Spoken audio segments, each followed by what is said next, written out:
ام المومنین سیدہ عائشہ صدیقہ رضی اللہ تعالیٰ عنہ فرماتی ہے، ابن ماجہ میں آتا ہے، فرماتی ہے کہ میں نے ایک رات حضور پاک صلی اللہ علیہ وآلہ وسلم کو اپنے گھر مبارک نہیں پایا، تو فرماتی ہے میں حضور پاک صلی اللہ علیہ وآلہ وسلم کی تلاش میں نکلی تو کیا دیکھتی ہوں کہ حضور پاک صلی اللہ علیہ وآلہ وسلم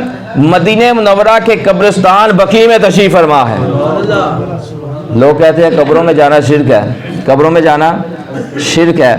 آقا علیہ الصلوۃ والسلام تو قبروں پر تشریف فرما ہو رہے تھے، تو حضور پاک صلی اللہ علیہ وآلہ وسلم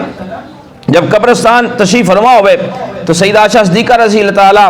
عنہا تشریف فرما ہوئے پیچھے چلی گئی، تو حضور پاک صلی اللہ علیہ وآلہ وسلم نے فرمایا کنتی تخافین ان یحیف اللہ علیک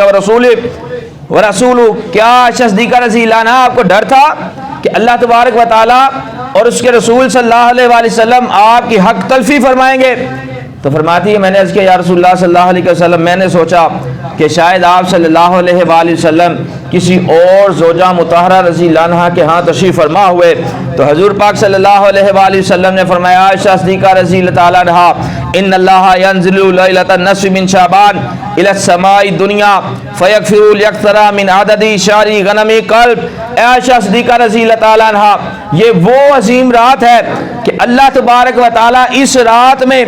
آسمان دنیا پر خاص تجلی فرماتا ہے، اور آقا علیہ الصلوۃ والسلام نے فرمایا بنو کلب کی بکریوں کے بالوں سے بھی زیادہ